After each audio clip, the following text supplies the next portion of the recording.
Hello, and welcome to Convergent Dialogues. This is Xavier Bonilla. I'm very excited to bring you the conversation I had with the wonderful, the brilliant Andy Clark. Andy is the professor of cognitive philosophy at the University of Sussex. He has many interest areas, which include artificial intelligence, embodied and extended cognition, robotics, computational neuroscience, among many others. He's been around for a while, and he's put out some great books. He's written a handful of books, and he's got a new one out, which is just fantastic. I absolutely enjoyed reading this book. I really couldn't put it down. The book is called The Experience Machine: How Our Minds Predict and Shape Reality. So get out there and go buy it everywhere. In this conversation, we talk about this book, and I got to say, he's, a philosopher, neuroscientist, but it just felt really conversational. He was so lovely. He was really, really nice. I had been wanting to talk to him for quite some time, and I'm really proud of the conversation. I feel we had a conversation, but it was rich and it had a lot of depth. And again, he was just super lovely, and I feel quite fortunate to have had this conversation with him. We start by talking about predictive processing model of the brain, what that is, how it functions, how it works. We talk about the Bayesian brain and Bayesian priors. We talk about the role of human growth and development for the brain. We kind of ask, so what is reality really? And that's obviously an ongoing question, and a tougher question than may seem obvious. We talk about some of the work that Carl Friston has done. Carl Friston's been on the podcast, and his free energy principle. We talk about perceptions and controlled hallucinations, prediction errors in perception, computational psychiatry. We talk about reward and salience in prediction error. We talk about ideomotor and proprioception with predictive processing. Some of his views a little bit with Merleau-Ponty. Of course, I recently had on Ines Hipólito, who she's also in this space. She's brilliant in her own right, and we talk about Merleau-Ponty's work as well. She's obviously a big fan. I'm a big fan, so check that conversation out as well. And we also talk about in this conversation body budgeting, taking some of the work. He mentions it in the book, and then we hear in the conversation from Lisa Feldman Barrett. She talks about this in her work. We talk about sentience and consciousness, the extended mind, and many other topics. Again, I was so happy with this conversation. I felt greatly enriched by it, and from such a kind and wonderful person like Andy. So make sure you get out there and buy his book. You can listen to this conversation and all other conversations on my free Substack, convergentdialogues.substack.com. Subscribe, share widely. I'm also on YouTube, Convergent Dialogues. Subscribe, share widely. It's much appreciated. And now I bring you Andy Clark. I am here with Andy Clark. Andy, thanks so much for coming on the podcast. I'm honored and really excited to talk with you. It's a pleasure to be here. Thanks for having me. Yeah, of course. You've written a new book, The Experience Machine: How Our Minds Predict and Shape Reality, which is fantastic. Before we get into that, why don't you just tell listeners that don't know you who you are, what your background's in, education, experience, and what you're currently working on and thinking about. Yeah, so basically I'm a philosopher by training. My background is obviously in philosophy, but then also my first job was in a cognitive science outfit, so I had to learn artificial intelligence, so programming in good old-fashioned languages like Lisp. I became interested along the way. I've always been interested in the mind and how it works. That's the golden thread. AI just seemed like a way of asking questions about minds. So does neuroscience, so does psychology. I became very interested in early artificial neural networks, then in work in robotics and embodied cognition. I've got this kind of sideline on the extended mind, which is this kind of crazy idea that mind's not all in the head. Mm-hmm. And lately I'm mostly working on predictive processing, which is what the new book is about. and I know we'll be talking about that in a minute. Basically, predictive processing brings a lot of the things together that I'd worked on before. So it seems to me to be a way of having very many cakes and eating them. Whether this is actually true or not remains to be seen. Oh, that's great. So I know you've written quite a lot. You've got a lot of papers published. Is this what book is this for you? Eighth, ninth? Where are you at now? Someone asked me that the other day, and I didn't know the answer, and I still don't. So I'm going to take a stab at it as maybe the sixth proper Okay. book. Okay. And there might be like a textbook and an edited volume or two. But Yeah. Yeah. So I know you've had a few of these a few books out. This one was great. I really enjoyed it. I probably read it maybe in one sitting. I just kind of took an afternoon and just kind of inhaled it. It was really good. So I want to the main, I guess, thesis of the book is this idea, or is kind of you were just mentioning about predictive processing. So why don't you just kind of give you a lot of runway here? What's this kind of theory of predictive processing, and how does it explain reality from our our own predictions? yeah, okay. You would need an awful lot of runway to get all the way to reality there. Let's maybe just talk a bit about what predictive processing is and why it's interesting, at least. I think that the place to start really is with a sort of traditional picture of perception as something that is kind of driven from the outside in. It's kind of like Descartes thought this. The world kind of comes at you and it impresses itself upon your senses, and you slowly kind of process the information more and more. At least that was the kind of tweak on that picture that people like David Marr gave us in the 20th century. So what predictive processing does in effect is it flips that picture upside down. So instead of perception being something which is mostly driven from the outside, it actually becomes something that is mostly driven from the inside. So the idea is that the brain is trying, moment by moment, to predict the incoming sensory signal across all the modalities, sound, touch, hearing, sight, etc. And the thought is, or the idea is, that it's that prediction which is kind of doing almost, I want to say most of the work, doing the heavy lifting in perception, doing the serious and interesting work.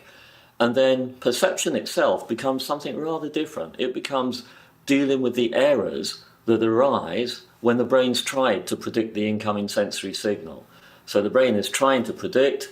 You do have sensory stimulations coming in, we're not just imagining everything, we're genuinely anchored to our worlds, more or less.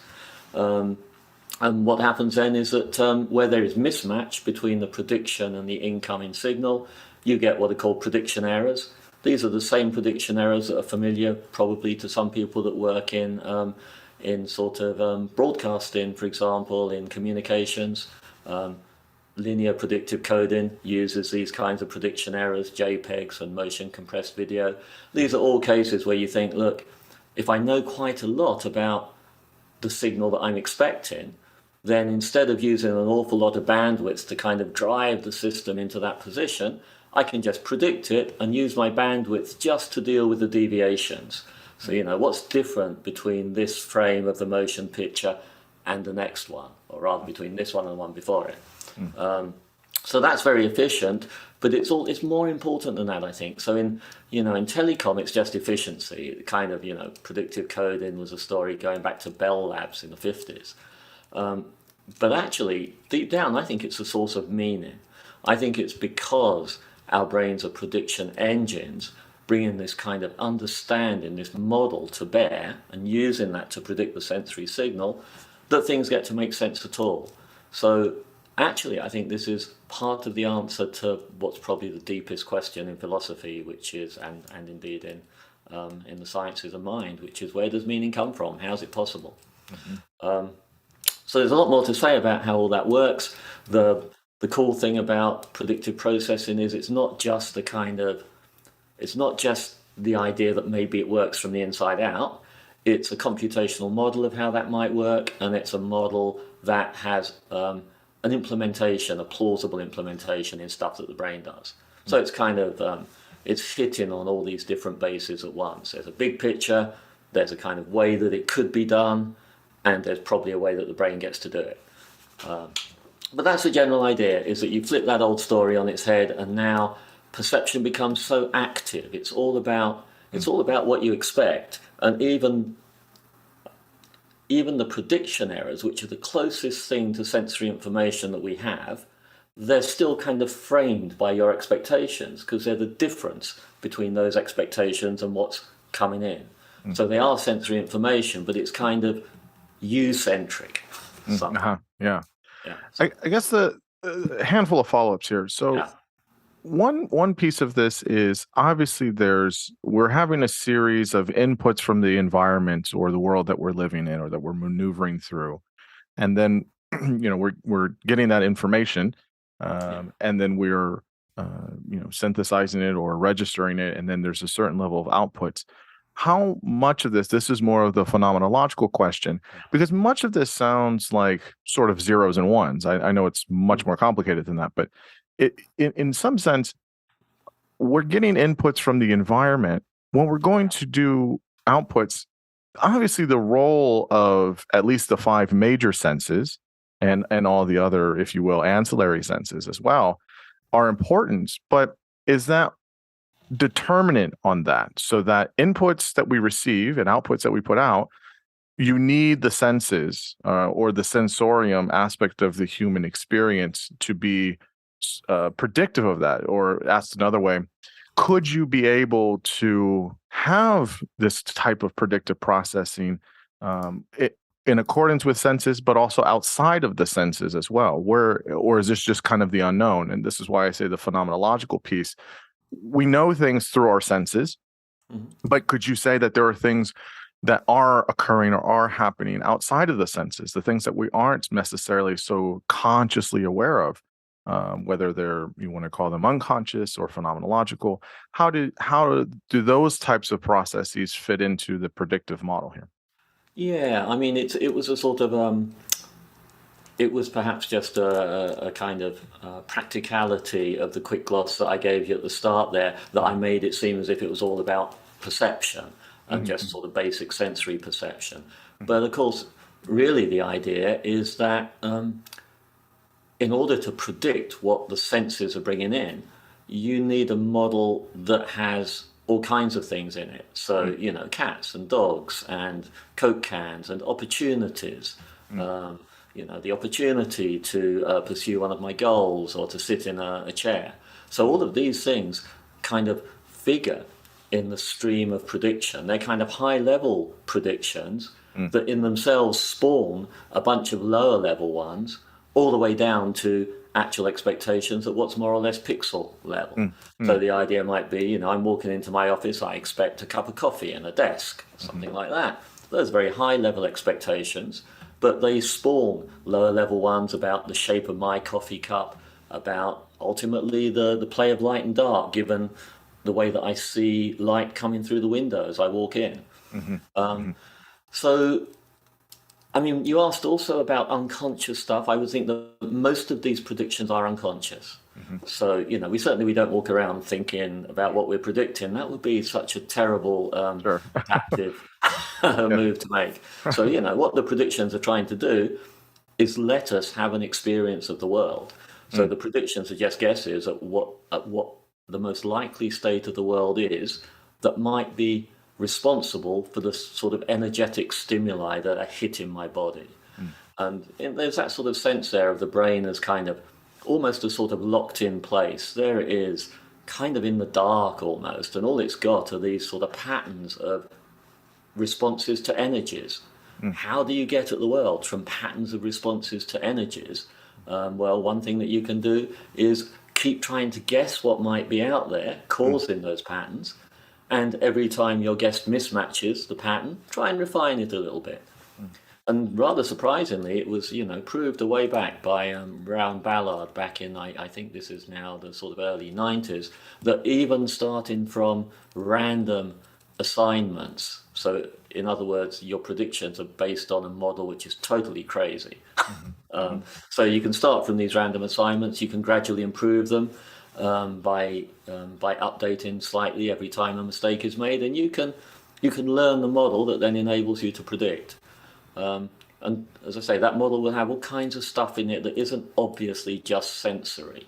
Mm. It's just whatever the best way of explaining the sensory stimulations is. But I don't know if there was something else. You were talking about phenomenology. Mm-hmm. There's a whole, there's a whole sub question here about what sort of, David Chalmers style consciousness Mm-hmm. is and where it comes from and how it fits into this picture or doesn't. We Mm-hmm. can obviously go to I'll that I'll save the phenomenological piece. I think it will pop up later. But what you said, how you built off of that in your response there was helpful. That makes more sense. I I guess, so where does people talk about this a lot? These types of Bayesian priors that people have, where do they come into play?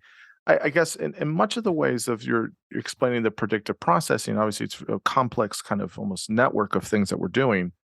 This might be a chicken or the egg kind of question, right? But Mhm. which is coming first? Do we have predictions, and then we're trying to slowly, Yeah. chip away at it to say it is or isn't that way, or are we getting novel information, and then already from what we already have? I guess how do we? Where's the kind of start point, or the origin, or genesis? And Yeah. what are your thoughts on this? Yeah, no, that's a really good question. It also points us towards what I think is one of the most elegant bits of the whole story.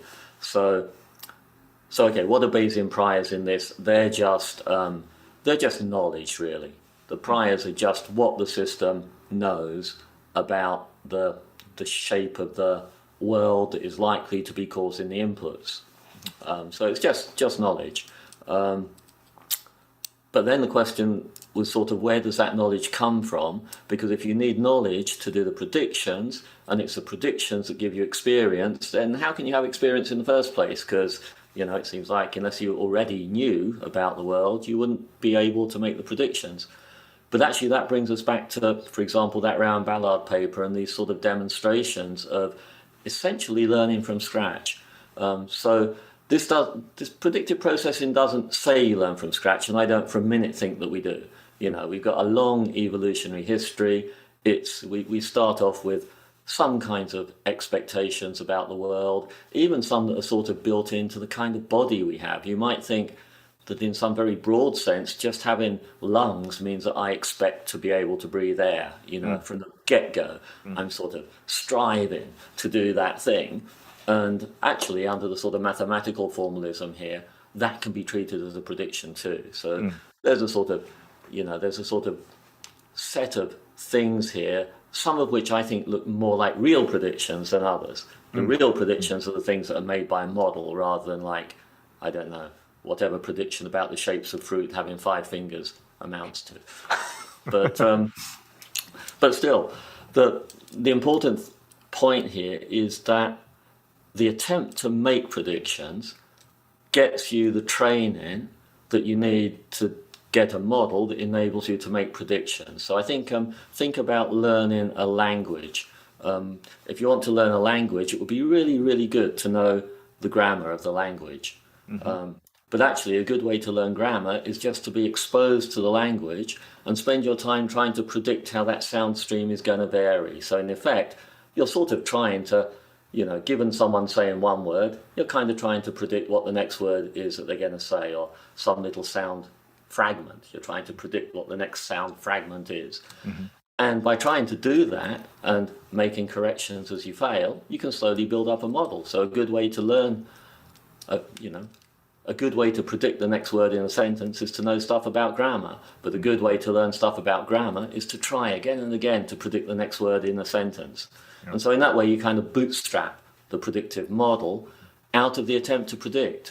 And that's actually, I think, it's really, really elegant. So the sort of the online construction of our reality is of a piece here with the way that we do learning. And it's also of a piece with the way that we drive action. So there's something very, very elegant about this story. It's one set of moves that deal with perception, learning, action, and higher level cognition. How much of this piece that you're describing here is instantiated within development?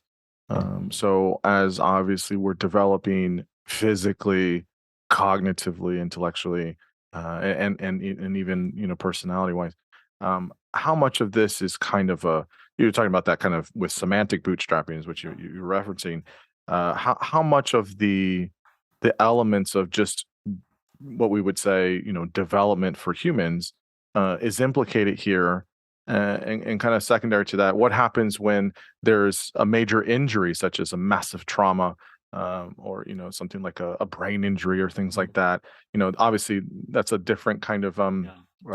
a path there in terms of disorders. But I guess in a general sense, how much does our development kind of build and build and build and build and build as we grow, in a kind of in the aggregate, and then what happens when there's certain injuries? I guess how does that kind of does the brain compensate, or how does it still function there? Yeah. Yeah, I mean, development is actually, I think, an under-theorized bit of the picture here.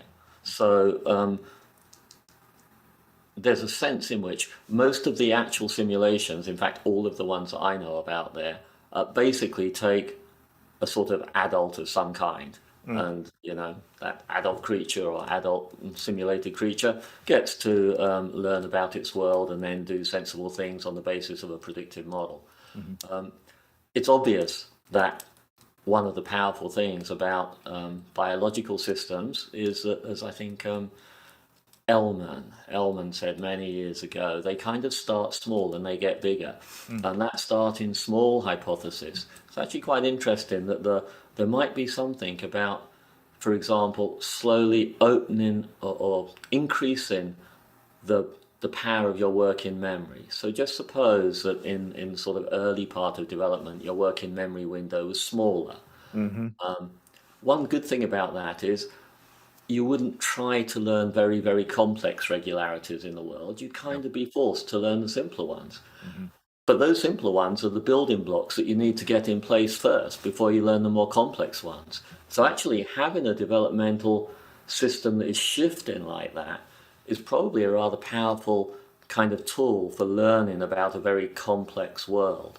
And I think it's something that predictive processing needs to explore more thoroughly. It's, there's nothing there that is inconsistent with the predictive processing picture, mm, but this is a picture now in which the sort of the prediction, I don't know, the sort of the basic set of possibilities of prediction actually change a bit over time as a result of sheer physical development. mm, And I think that's a very interesting space that we haven't properly explored yet. yeah, Oh, and you were asking what happens if there's damage. Well, if you had a model of that, then of course you'd have a model of what's likely to happen during damage. But I think mm, there is, in some sense, there's one thing that predictive processing says here that might be relevant, which is that we're very much driven by our endpoints. mm, So you kind of predict an endpoint, like if I want to get the Coke can, I predict my hand is reaching the Coke can, yeah, and we can talk a bit later about how that might actually work as a way of mhm, driving action. mhm, But the good thing about being endpoint driven in that way is that if something goes wrong, if I don't know, if I've got a splint on my hand today, or you just suddenly come in and you push my hand while I'm trying to do it, mhm, because I'm being pulled along by the endpoint, by the predicted endpoint, the system will automatically try and compensate for that. mm, In what's often a very systematic sort of way. And so I think that is one place where the kind of idea motor story mm, about action fits very nicely with some of the interesting things we know about development and injury, which is that if you take an animal and you do something to one of its legs, it immediately seems to know what yeah, to do in order to walk. It's yeah. really quite a stunning achievement when you think about it. I mean, absolutely. I mean, you can look at the natural world and see all this, and then obviously the power of humans as well within that. And I think I should just say, I think Mhm, something like that happens kind of just like internal cognition as well, if you like. So not mm, just walking, but if your brain basically expects another bit of the brain to be able to do something and it can't, it finds a workaround by being driven by the endpoint, at least as mhm. far as it can. Yeah, yeah. Of course, there are limits, but I think we are remarkably resilient creatures, and nothing we've built yet has anything like our resilience. Yeah, yeah, no, I fully agree with you there. Let me ask this. It's a huge question. I'm just curious about. You can kick it down the road if you want. But there's this aspect of reality and what is reality. And so I know folks have talked about this. I know David Chalmers has talked about this more recently as well. And how do you usually frame it in terms of what is? Because if so much of, in terms of predictive processing, there's a heavy value on perception, and I think perception is tremendous. I think it's something that is super powerful. How do we understand reality? I mean, many people will make this claim. It's like, well, sure, perceptions are important, or points of view, et cetera. But there's like the real reality, and then there's just our perception of it. And I think I think it's disarming for people to see reality not that way. Is it too subjective, or is it too reliant on our perception? So how do you understand, I guess, just a basic or broad definition of what is real, or what is our reality? I struggle with that a little bit in the book, actually, here and there. Yeah. That sort of, so if you kind of say that the point of these systems is to bring sensory information and prediction together in the right way, the way that reveals things as they are, it turns out that there's no one way of revealing things as they are. It depends what you're trying to do. It depends what kind of animal you are. It also depends to some extent on what kind of history you've had. So I think all I can really say about reality is it's a source of the energies that the embodied prediction machine is dealing with. Mm. It sounds a bit Kantian almost. There's that sort of sense Yeah. that Yeah. it's not obvious to me that we get at the source of those energies, apart from, well, we come up with the kind of model which best accounts, given the needs that we have as the kind of embodied creature we are, for the flow of sensory information, and that best serves our kind of goals. Along the way, somehow we've managed to create science, and science has its own ideas. Physics has its own ideas about what real reality, or however many times we want to iterate that is like. And it doesn't seem to be like anything that any of us ever think about. Yeah. So It's a tough question. It's a I really think all tough I can say question. is reality is some kind of constraint on successful prediction for an embodied agent. Because if you get it too badly wrong, you just die. But there must be so many ways of getting things right that the idea that the reality that we experience through our senses has some kind of privileged status can't be. That just can't be right. We are just we're trying to get by, and prediction is a wonderful tool for getting by, because as it sounds, it's trying to keep you just about 1 or 2 or 3 steps ahead of the game. You're sort of you don't wait until all your bodily resources run out before you start looking for new ones. Instead, you predict they're running out. Your brain predicts it. You start to feel hungry before you need to eat, and this is these are all good ways of staying alive. Beyond staying alive, it's really hard to know what we should say about reality. I think there's something like a common human reality, I think, that is kind of, we share a lot of evolutionary history with our conspecifics. We share quite a lot of sensory capacities. Most of us share most of our sensory capacities with other agents like us. And so I think there's a sort of, there are pressures there to sort of bring our pictures of reality into line.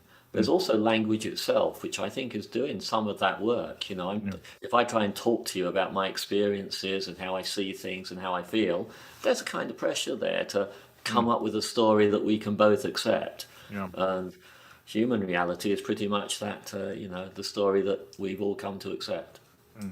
Yeah. Yeah. No, I mean, I think it's a good answer, because I think it's a realistic one. I mean, it's a hard question. It's something I've thought about off and on throughout my life, and I'm kind of in the same space. I don't really have an answer. It's a strange thing when you sit to think about it, kind of abstractly or even more concretely.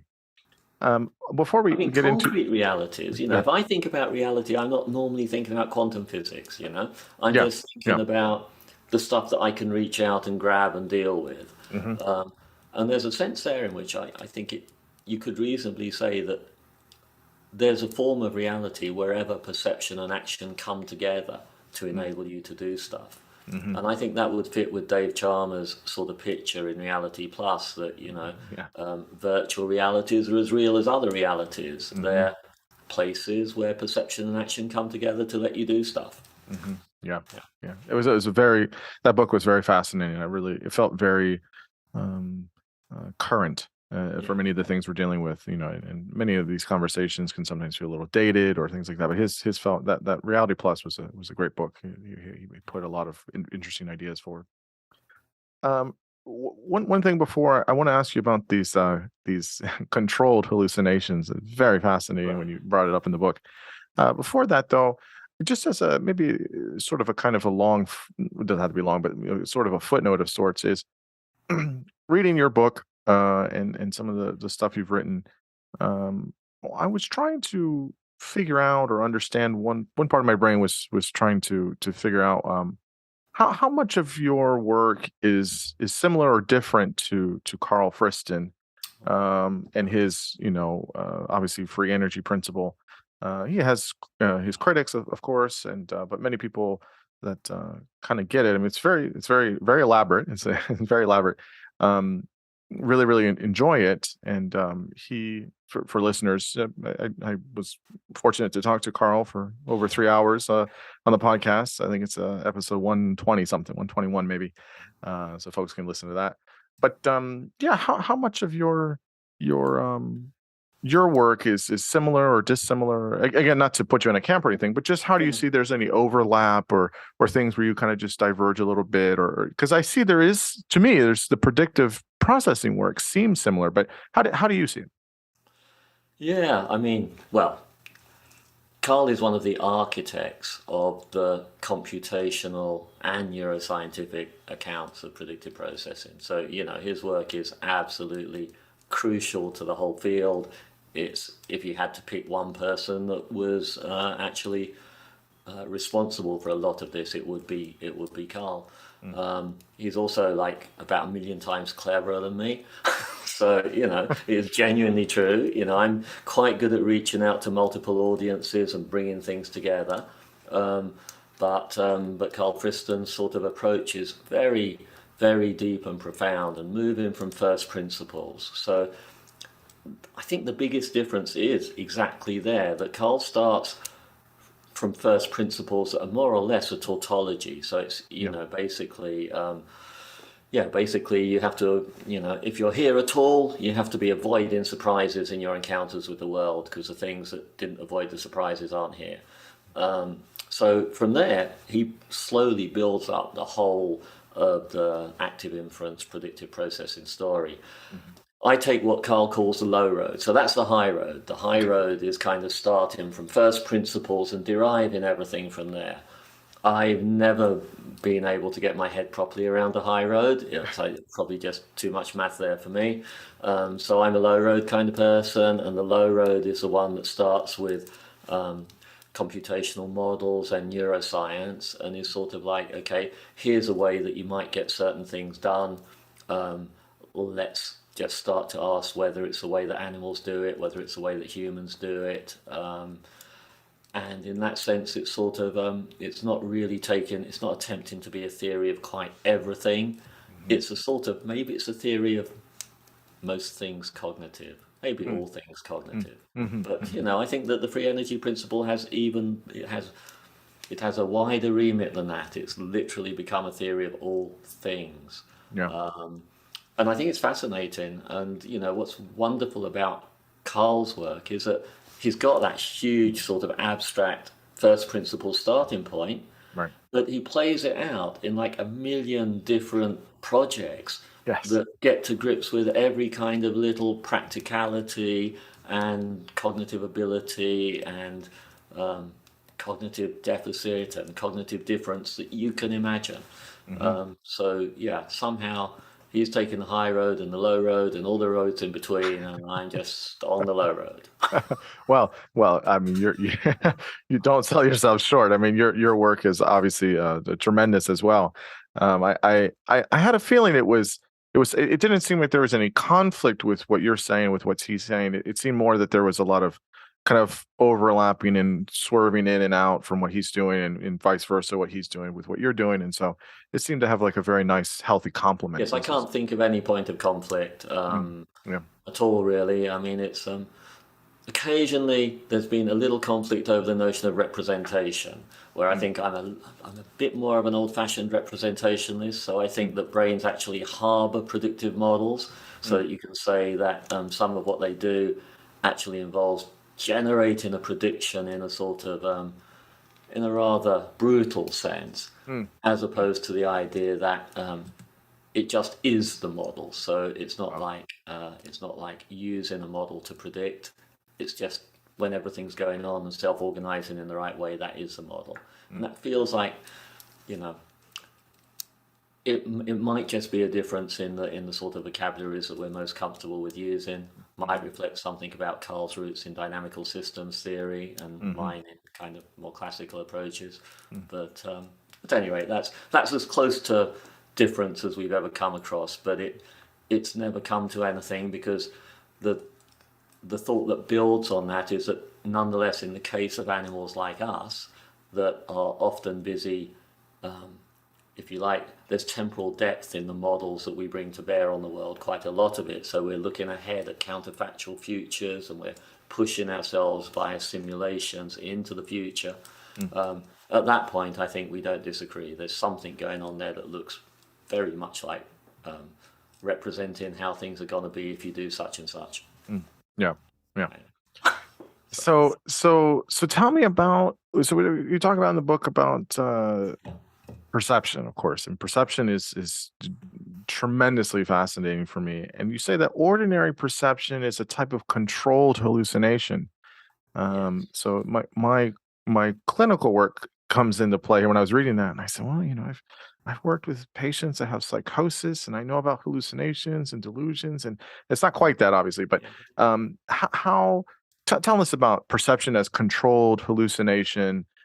What are some of these aspects? Maybe like a positive kind of hallucination, if you want to give a valence of sorts. To talk about this a little bit.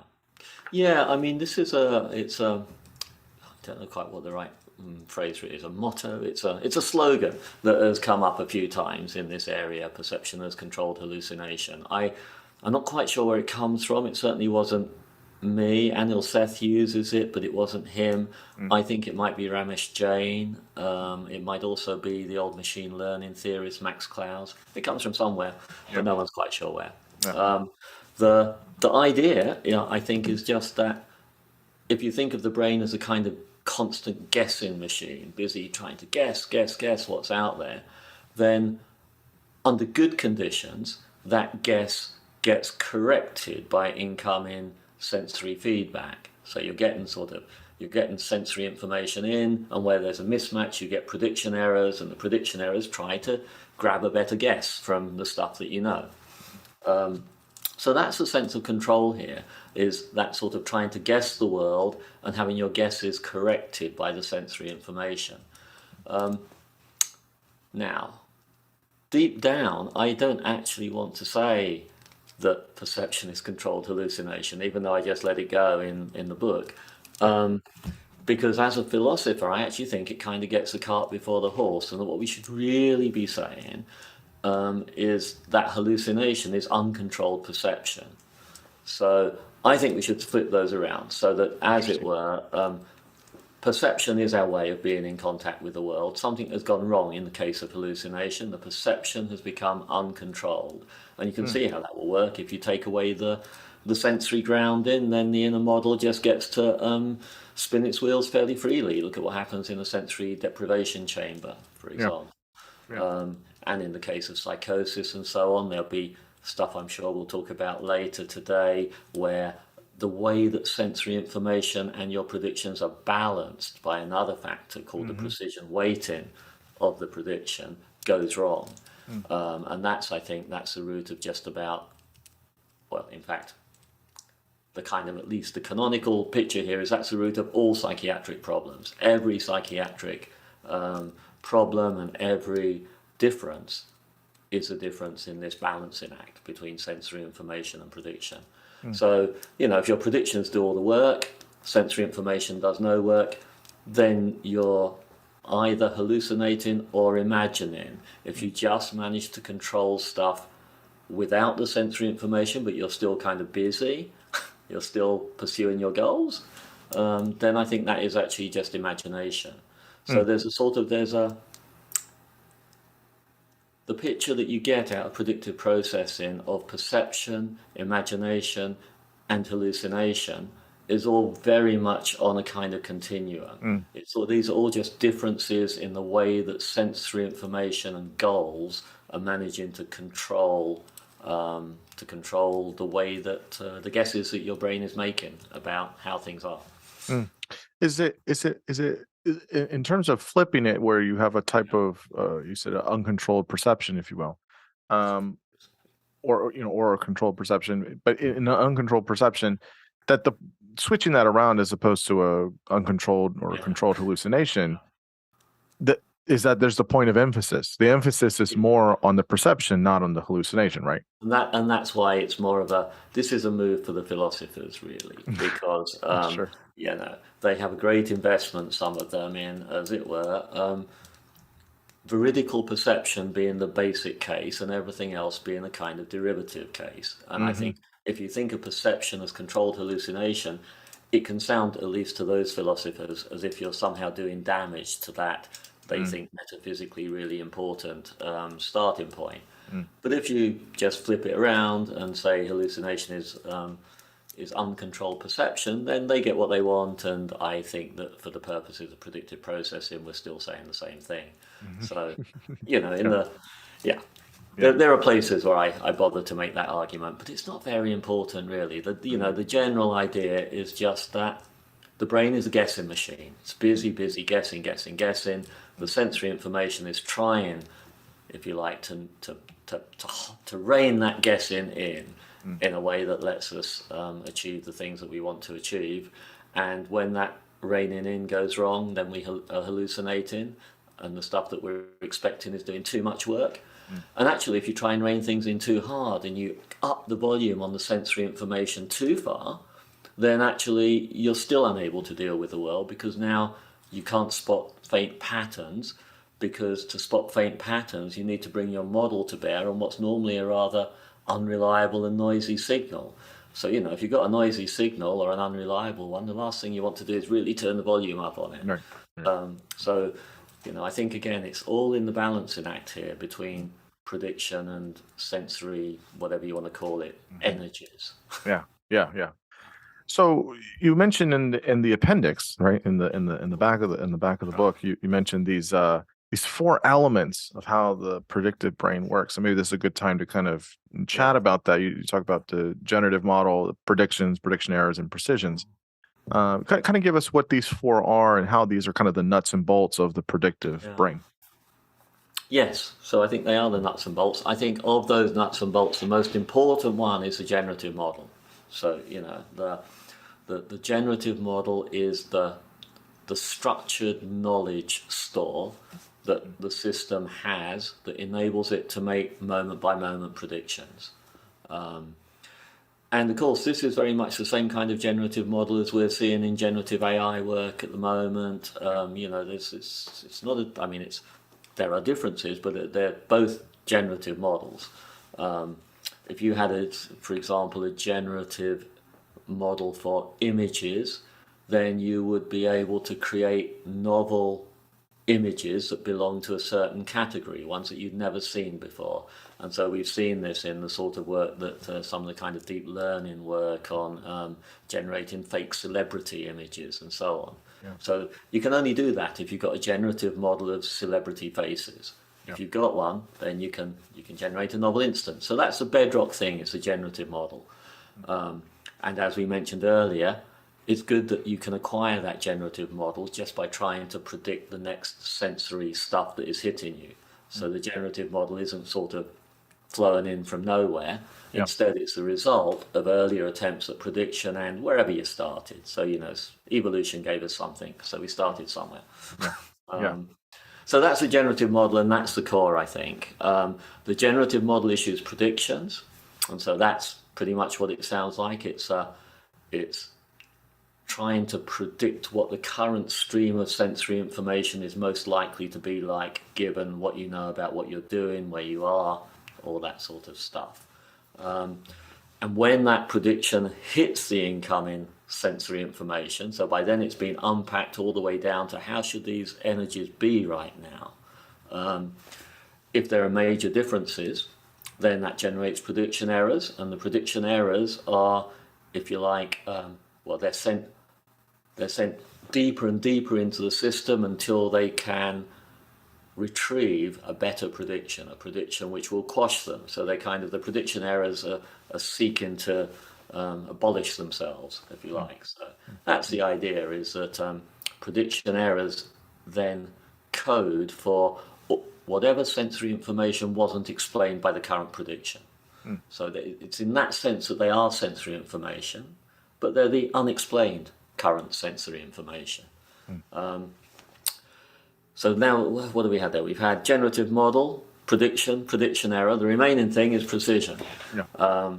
So precision is the hardest maybe to talk about here in some way, but also after the generative model, probably the most important.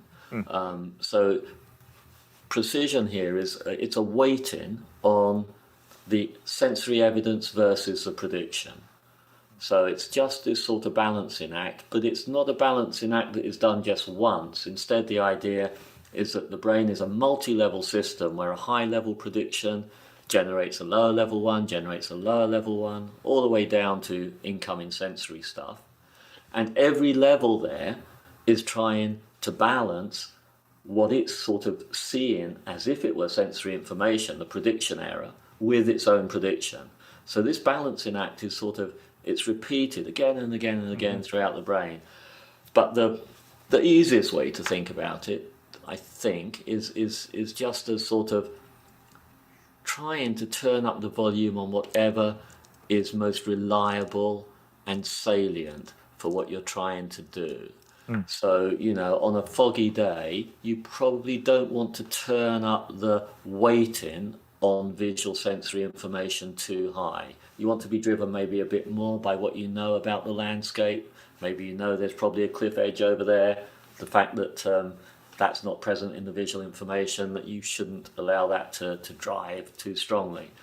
On a clearer day, or if you're examining a coin under a very good light, looking to see if it's a fake, you want to try and let the sensory information speak for itself as much as you can. So you want to turn up the volume on that, but nonetheless interrogate the coin in the way that is most likely to reveal whether it's genuine or fake. So precision is this sort of, I think of it as a kind of neural head torch. I was absolutely struck the first time I put on a head torch by the way that it just seemed to illuminate just what I wanted to see, just when I wanted to see it. It was really like magic. Obviously, I was doing it all, but it's so different to the experience of moving a torch around. And I feel like in human cognition, precision is that kind of almost magical thing. It's what allows you to up the value of the stuff which is most likely to help you out right now. Now imagine if that goes wrong, and then suddenly you're in this ballpark of you don't know what to take seriously. It's like you're getting a lot of fake news all the time, but you have no way of telling whether it's fake or not. It just messes with the whole sort of cognitive ecosystem. So, and just to put the little neuro touch in there, the kind of thought is that this whole economy of precision weightings is mostly implemented by all the neurotransmitters. So different neurotransmitters doing different things, but all in this kind of business of trying to balance predictions and sensory information. It might be that time-locked neuronal oscillations are also doing some of that work. But, yeah. on precision, then you mentioned how Yeah, it's important for the generative model, but also it's a little bit difficult. Is it yeah, more of like a filtering system, or is it more of an interpretive system? In terms of if you're getting things with mixed with your senses and how you're kind of encoding it in your brain, there's a lot of things that are going on here, it sounds like. yeah. But is it more of it's the high level, the low level, all of these things, but is it something that is trying to filter through the different levels as a kind of sifting here and here and here? Or is it more of well, what is this? And let's see if we can put it here, and there's more of an interpretive thing our brain is doing. I guess my main question here is what is the kind of mm, what's the active ingredient, I guess, Yeah. for precisions, I guess. Yeah, I mean, filter's not a bad image, but I think gain control is a better image. Okay. So it is sort of, I mean, technically, it's a gain control on prediction error. Hmm. So what's going on is as you up precision, you're upping the postsynaptic efficacy of the signal. So Okay. you're kind of driving it with more force deeper into the system, if you like. Yeah.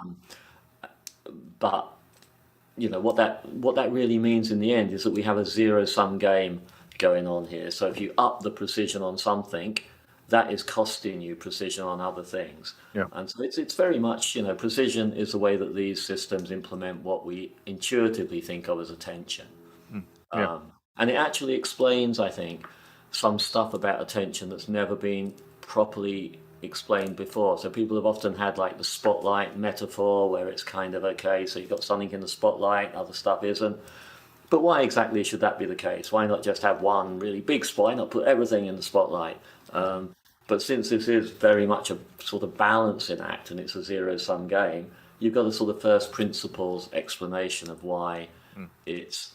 why it behaves the way it does without just having to say, oh, it's a limited resource or something like that.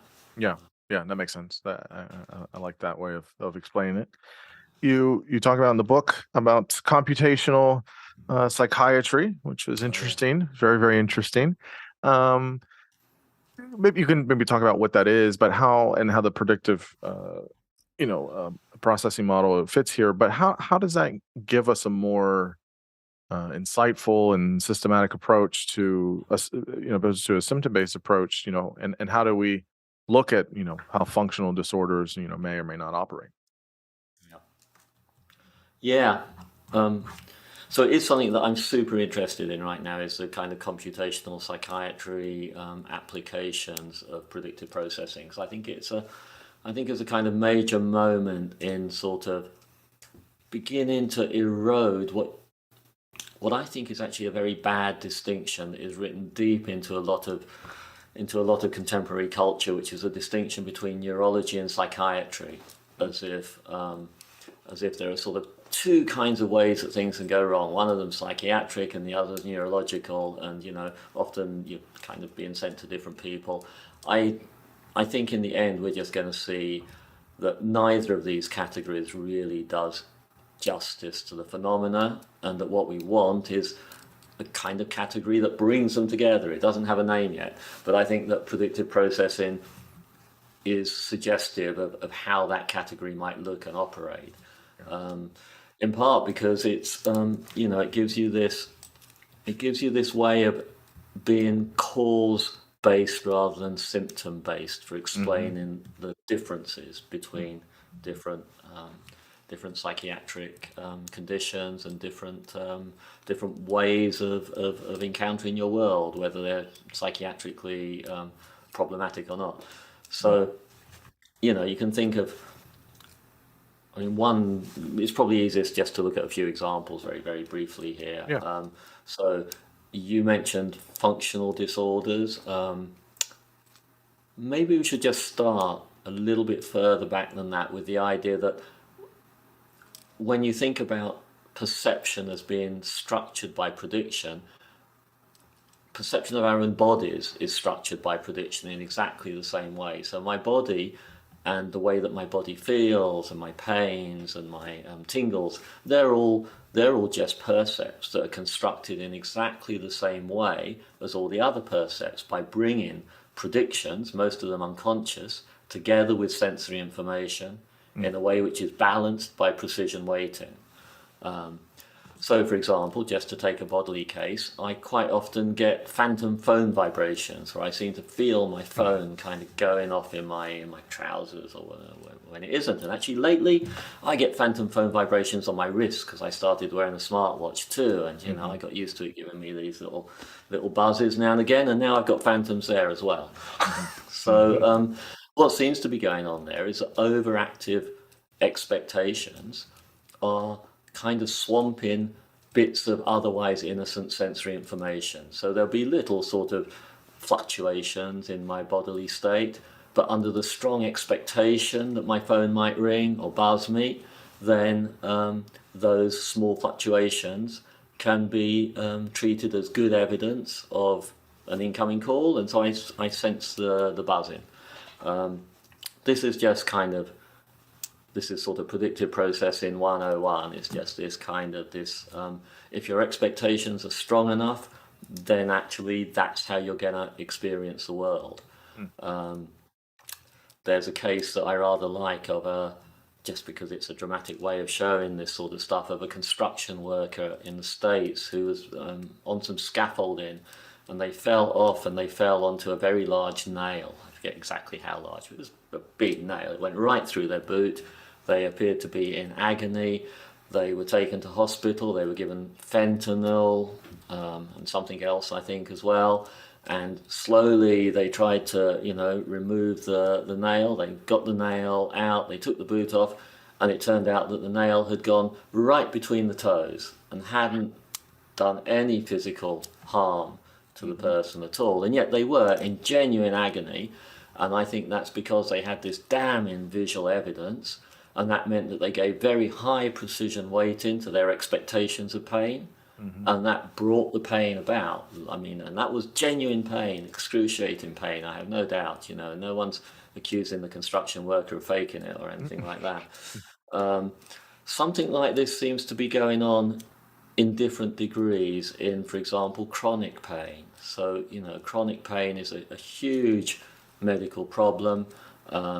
It's very, very hard to deal with, and in fact, many cases of chronic pain, in fact, I guess in nearly all cases of chronic pain, what seems to have gone wrong is something in the kind of pain signaling system, rather than, the bodily problem is no longer sufficient to account for the pain, but the pain is just persisting.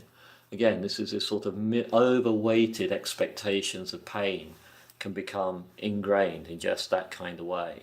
So in that sense, the line between, you move very quickly there into stuff that looks much more like psychiatric sorts of issue.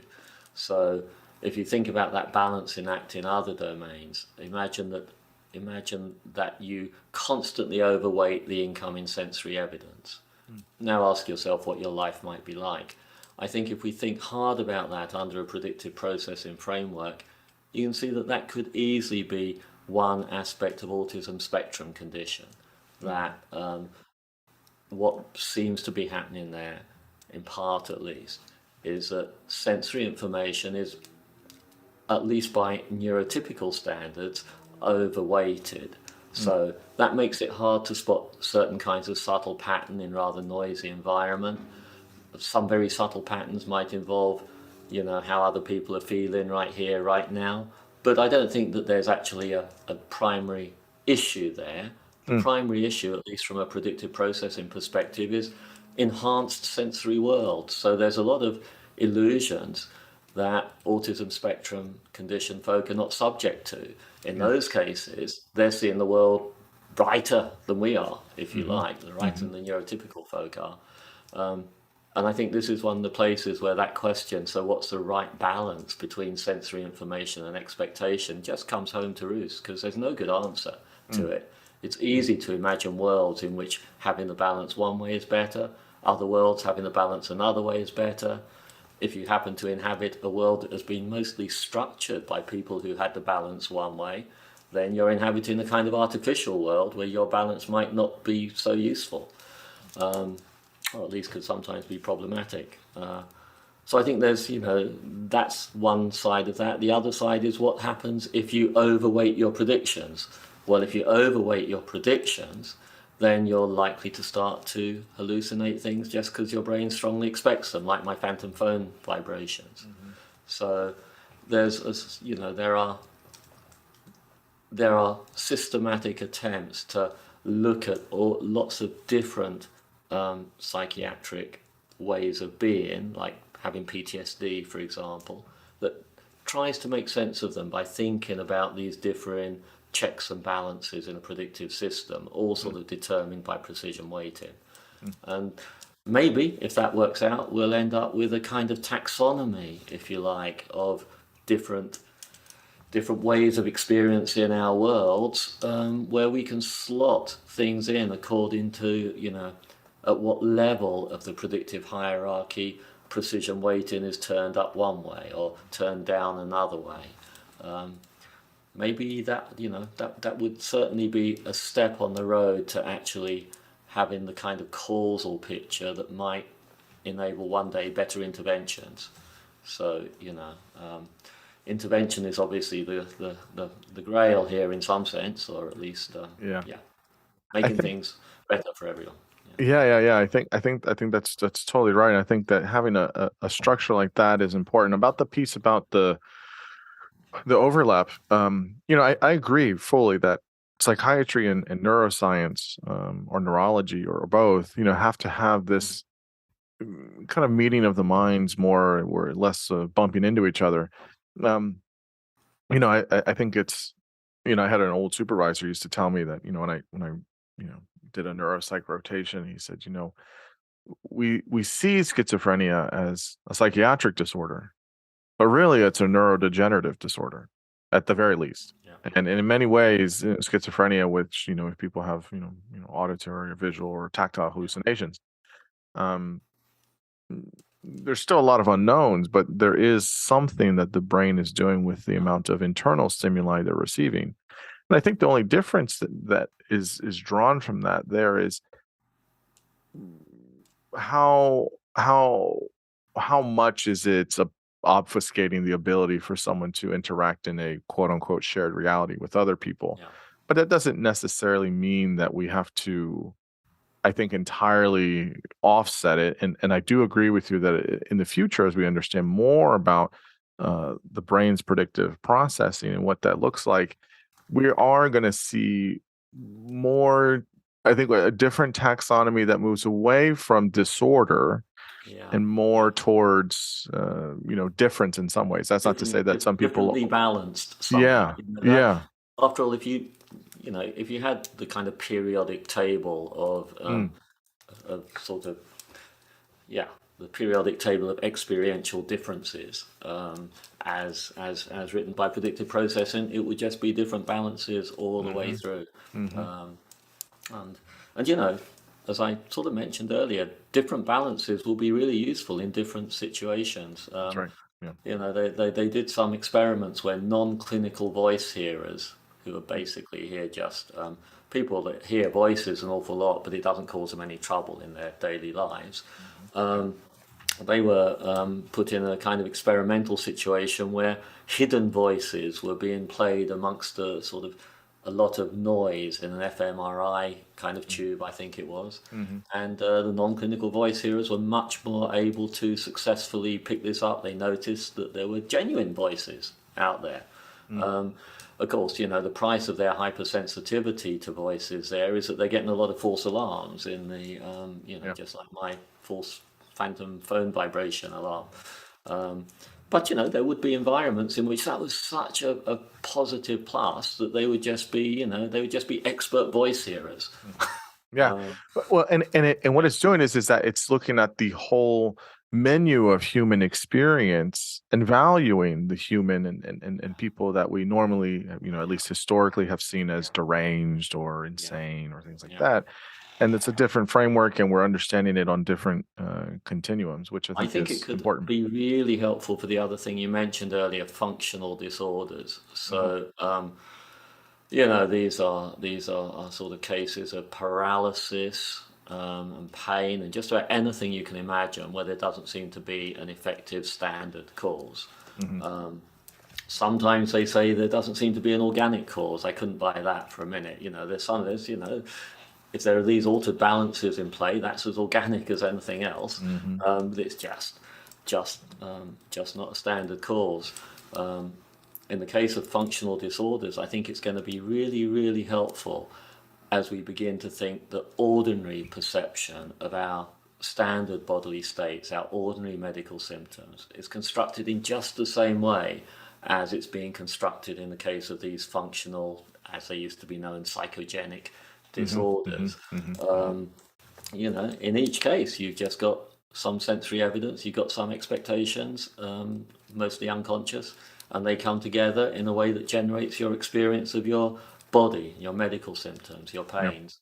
And one of the things that I've been impressed by lately is some work that shows that even in cases where there is a kind of standard cause of some sort, very much of this, there's a huge variance nonetheless in how people experience that standard Yeah. cause. Yeah. And so even those cases, there's everything we experience seems to be this sort of, it will just be this kind of mixture of Hmm. prediction and sensory signal, and neither of those is experiential reality.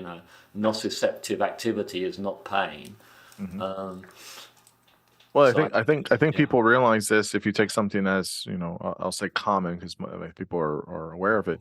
yeah, If you take 10 people that are diagnosed, formally clinical diagnosed with major depressive disorder, you're going to have 10 different presentations. yeah, Now, you have obviously a cluster of symptoms that are enough to meet the basic requirements yeah, to determine or to delineate between a clinical versus non-clinical depression. And that's why the DSM is a type of, I believe the yeah, term is a polythetic criterion. It's where there's a way in which things can fit on a continuum but still receive the same diagnosis as all right, opposed to more just discrete kind of categories. okay, And that's pushing more, even psychiatrically and diagnostically, towards something of saying, this is going to look a little different, right? And yeah, just because you see symptoms doesn't mean that it's necessarily disorder or that it is this disorder.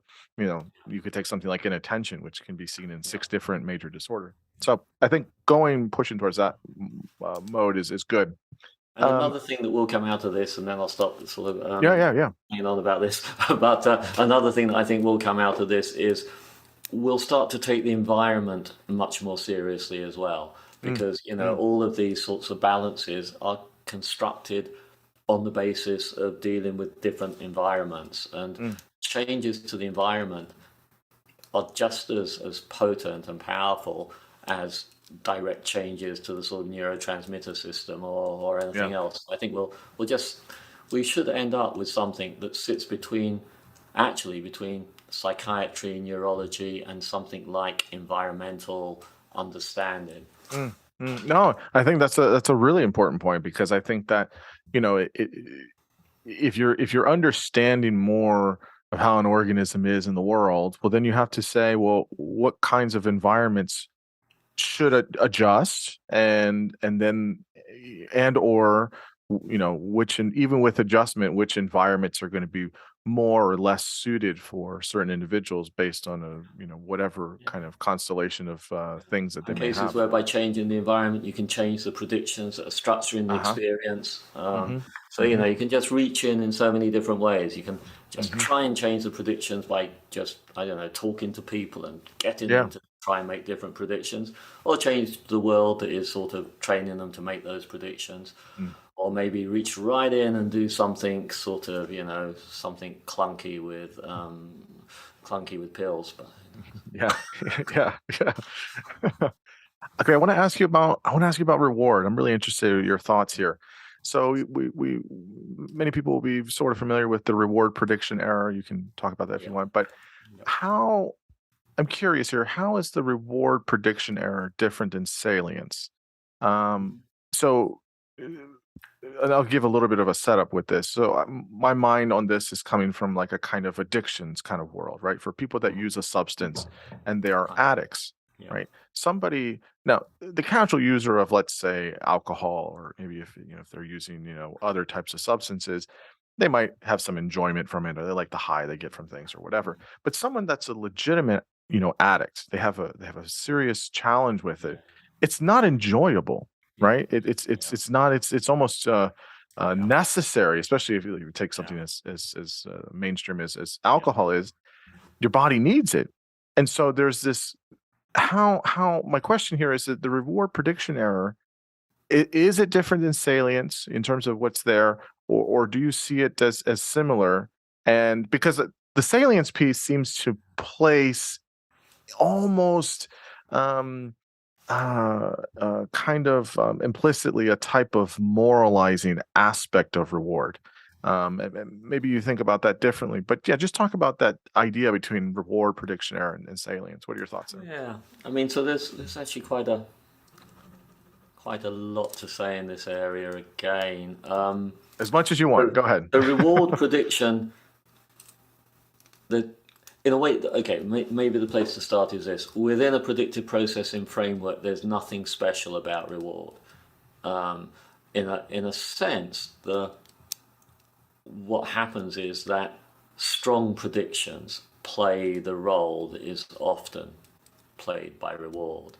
And so, we are, if you like, we're set up as young animals to expect, predict unconsciously certain kinds of things, like, for example, getting enough to eat. And then by action, we start to make those predictions come true. And then looking in from the outside, someone says, oh, eating's rewarding. But actually, what's going on under the hood here is just strong predictions bringing about behaviors. And if you then look at the complicated cases like addiction, then I think you're going to have to think that there are sort of two sets of predictions in play. There's a prediction of something like hedonic consequences, Mm, where the prediction might well be there's not really going to be any good hedonic consequences. mhm, It's like, I don't really, it's not really that I predict consciously or unconsciously that I'm going to get great pleasure from alcohol mhm, or whatever. Um, but there's also the prediction of what you're going to do.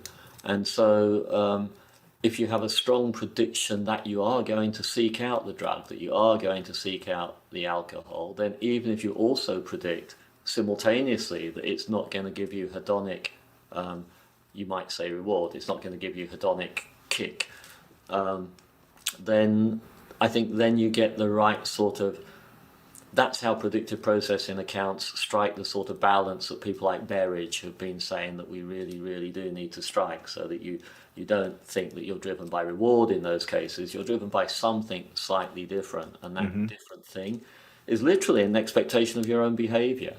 And I think it's quite interesting to start to think about cases of addiction under this sort of banner of strong expectations about your own future behaviors.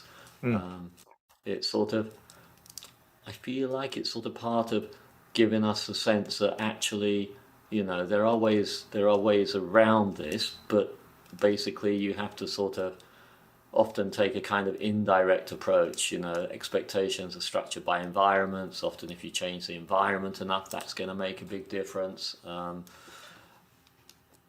At the same time, yeah, I mean, I don't, yeah, I could get lost in the shuffle there a bit, but the basic idea is that to deal with addiction, you need to separate out expectations about pleasure and expectations about what you're actually going to do. And mm, that what's happened in cases of addictions, you've got really, really strong expectations about what you're going to do. mm. Um, In this way, then it would be some element of, I guess you would see then that salience and reward prediction error are similar, no? so yes, I forgot it was salient. So you started off asking No, that's about okay. it. That's okay. That's right. So the right thing to say, I think, is that like dopamine, for example, in these pictures encodes precision, not Mhm, reward. mm, It turns out that under many circumstances, that's going to look like reward, as we mm, were saying mhm, earlier. mhm, But it's actually, it encodes the precision of a prediction, so that if you are successful in your predictions, precision goes up. that's a sort of that's a kind of dopaminergic boost situation. Salience is typically used here, although so Friston and Parr are using salience as a technical term in some of their work, Yeah. but the way that I'm using salience and the way that a lot of predictive processing people use salience is, I think, a little bit looser than that, and it's an attribute of, what's important though, it does sort of overlap, is it's an attribute of actions.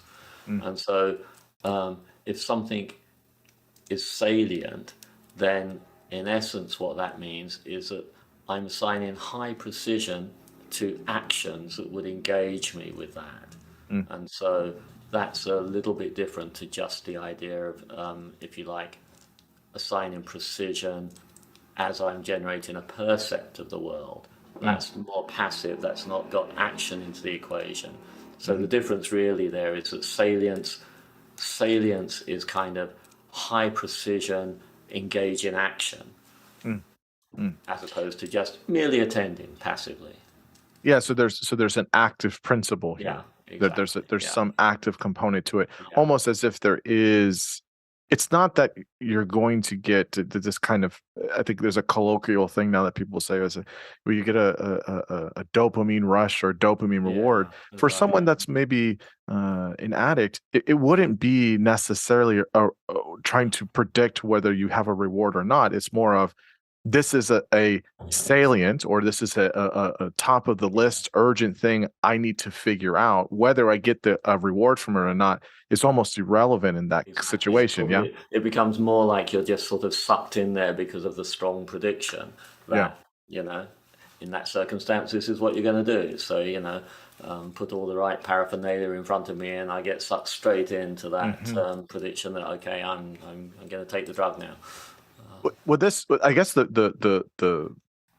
payoff here of the question is that changes the kind of framework in which we view addiction or addicts, because well, it's just reward. It's just this reward system. They're just trying to obtain this reward. And if you're looking at it in a framework of, but there's a salient aspect of this precision for these actions or behaviors, you can remove this sort of moral kind of like, well, I have this craving and I need to fulfill this Yeah. kind of thing and I get rewarded for it.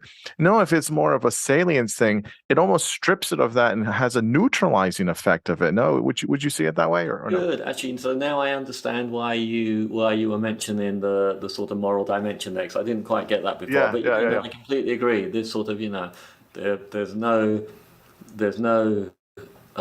intimation here that somehow, you're being strongly driven by this kind of reward, and now you're just being weak-willed because, Right, right. you didn't have to be driven by that reward. It's a much more fundamental issue than that. It's much more like, I mean, I think it's actually not an accident that we talk about bad habits. It's much closer to just understanding habit systems here, like super, super, super strong and rather damaging habit systems. Yeah, yeah, no, that And of makes course, so, if you ask how does habit get unpacked in predictive processing, it's typically unpacked by something being so overlearned that that basically you only need to have just a little bit of a little bit of experience of the right sort of situation, and everything else gets engaged. So a tiny little prediction error signal suddenly will sort of get rapidly quashed by action, and it's the action that you sort of feel that you in some sense can't help but perform in that circumstance. So just like all this overlearned stuff where, I don't know, if I've got the plumber in and they say, whatever you do, don't flush the toilet after you use it. The number of times that you're just going to flush that toilet. Right. It's almost like a chain event of things. Yeah. It's almost like you're on autopilot because you've just done it a million times. Yeah. But you're right. That looks different if Yeah. if it's something kind of like that. That makes, in terms of habits, that makes a lot of sense. So I guess the one thing I'm interested in is sort of about our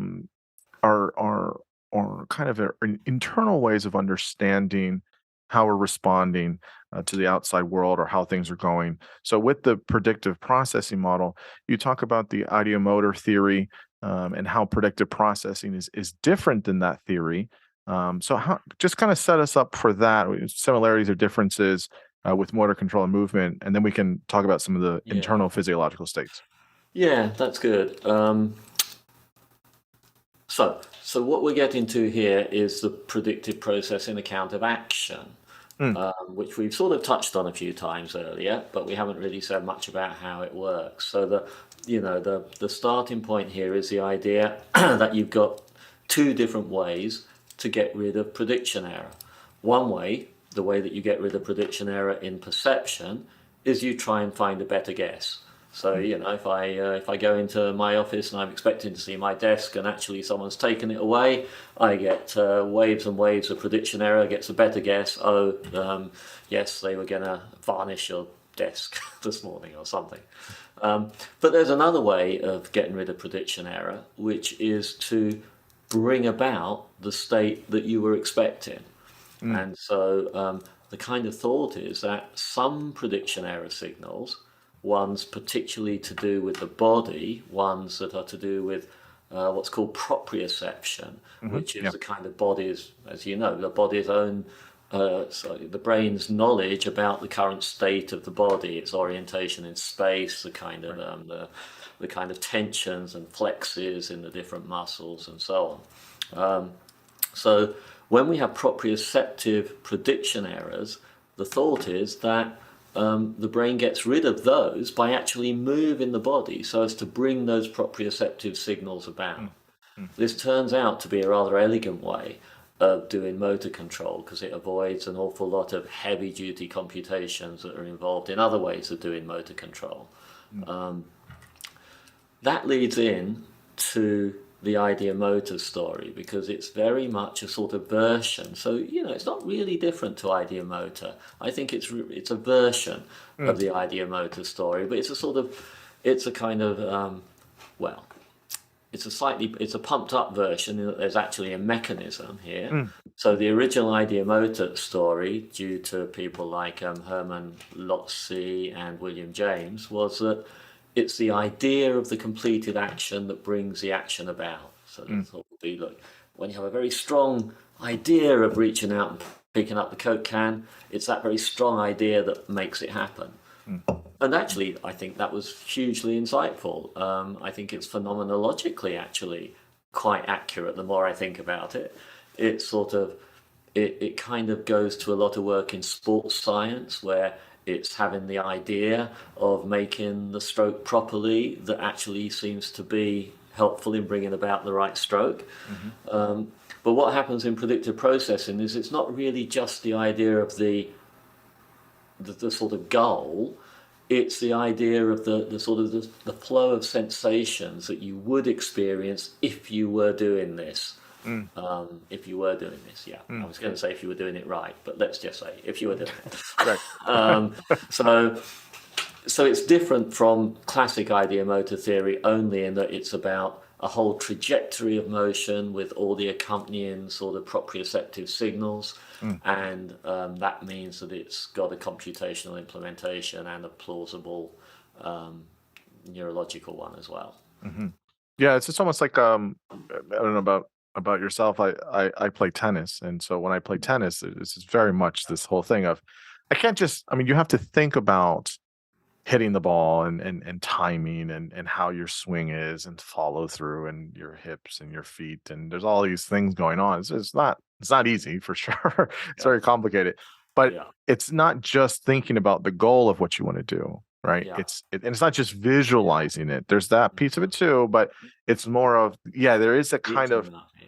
flow aspect of through the body of trying to implement or create the action, and I think the key thing there, what you're saying is that if it was simply only cognitive, or we're thinking about or visualizing it only, we would probably have less mistakes or errors or as Yeah. frequently, right? Because you could, well, it's right there. I can see it in my head. Boom. But I think the flow through the body and the essential utility of the body being a component of doing an action of something that's been predicted is, I mean, supremely important, no? Yes, I think you're exactly right. I mean, this is why it's not a, this is not a sort of a kind of facile nod to sort of positive thinking or something. It's not just, just imagine hitting that serve properly and you're just going to do it. Instead, what you have to do is your brain has to know in real detail what it feels like to be hitting that serve properly, where that feeling Hmm. is that whole flow of proprioceptive Hmm. information and visual information and Hmm. all the little bits of cognitive, more cognitive information. If it's a windy day, you need to be somehow factoring the wind in, all that sort of stuff. So expertise here really consists in learning how it feels, I think, and then predicting how it feels brings a successful thing into being. Mm. So the expert tennis player or the expert driver can, in a certain sense, kind of see what to do and then just do it. Hmm. But that's the product of all this learning that has instilled all of these expectations at multiple levels, which are Oh, yeah. they're basically predictions of how your body, how the sort of flow of sensation through your body is gonna be if this is what you're doing right now. Hmm. And because you're not doing this right now, you get rid of the prediction errors that result by very systematically doing that and bringing that flow of sensation about. Hmm. So, in that sense, action is this sort of self fulfilling prophecy. Mm. Mm. And experts are just really good at making detailed prophecies that can then bring the right things about. Mm. Yeah, yeah, yeah. It's definitely true. I mean, if anyone's seen Roger Federer on a tennis court, I mean, it just feels, Yeah, just so easy. But I mean, he's making it look effortless. yeah. um, I guess maybe a footnote here. I mean, I know you're more in the philosophy aspect of things. Um, Merleau-Ponty was tremendous for.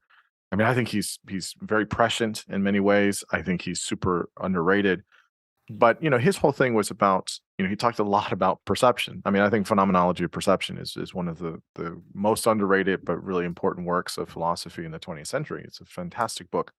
um and but his big emphasis for the phenomenological umbrella he was a part of was how the experience that we have of the world is where it's not just subject object, but what's the backdrop of subject object and then that space in which we're inhabiting.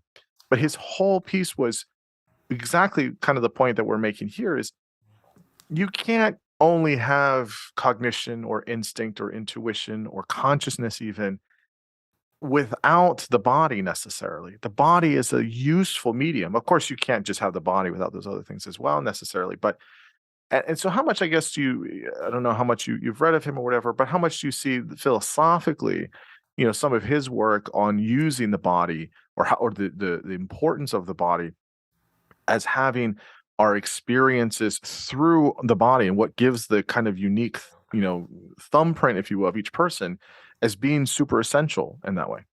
Yes, I mean, I'm not a Merleau-Ponty expert, but the stuff that I've read, I find, as you say, very prescient, very, beautifully pitched, with real interests in kind of the neuroscience of the day and the psychology of the day.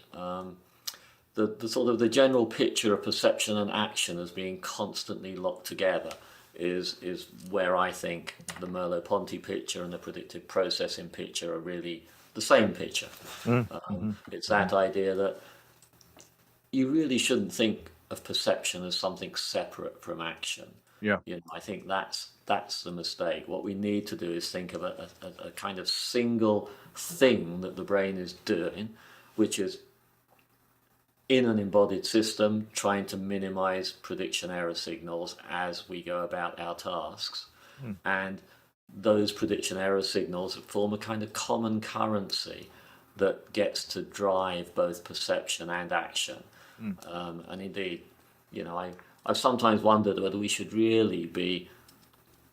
So, the way that I set up the perception action difference is okay, in perception, you get a better guess. In action, you bring the world into line with the guess that you've mm, got. mm, But of course, actually, in practice, the distinction there is never so hard and fast as that. As I'm perceiving the world, I'm constantly acting in it, and as I act in the world, I change the stuff that is served up to perception. Yeah. And taking all of that into account just reveals these two things as constantly locked together, if they are indeed two things. Hmm. It might be Hmm. that ultimately we'll just stop thinking of perception and action as really different and just think, okay, we're just self-organizing around prediction error. I think that's the more fundamental notion. We're embodied systems that self-organize around prediction error, and along the way we spin off kind of percepts of the world and actions in the world. But even that distinction between the percept and the action, I think it might be a bit of a sort of high level thing that we just kind of impose when we think about our own experience, rather than anything that is fundamentally phenomenologically sort of deep. So Hmm. Hmm. maybe there could be a sort of phenomenological investigation there that tries to dig a little bit beneath the perception action distinction itself. And I think that's something that Merleau-Ponty would have probably been pretty sympathetic to. Oh, for sure. I mean, I think that there's this integrative piece of action and Yeah. perception where there's a almost a coalescing unitary, swoop, if you will, that's happening, and so it isn't so segregated in some ways, and so yeah, Well, we're and constantly, one of the things that our predictions are enabling us to do is to constantly sample the world, if you like, in ways that mm, test the predictions. mm, And mm, so, I think visual saccades are a very good example of this. As we sort of as a sort of high resolution fovea moves around the scene, we're kind of gathering bits of information which are driven by our expectations of what kind of scene it is, but they're also testing those expectations, and it's all kind of unfolding in an action loop. So yeah. that's what we do. Hmm. I think that's how we engage our worlds, and salience is then sort of, if you like, the salient aspects of the scene are the ones that you're going to visit. Hmm. And I think the evolutionary model of that is that one of the things that, at least from other primates, makes us distinctive is that ability to have these models of the world and to predict them. Whereas, obviously other primates are intelligent, but their brains are not working as a kind of as robustly in those types of ways to do that kind of abstraction, and or that kind of we see elements of that, in how certain primates use tools and things like that, but and how we're able to go much further in that component, I think is a little bit what sets us apart from other animals. Yeah, I mean, that question is, it's actually a very good question for predictive processing. What sets us apart? Because Mm.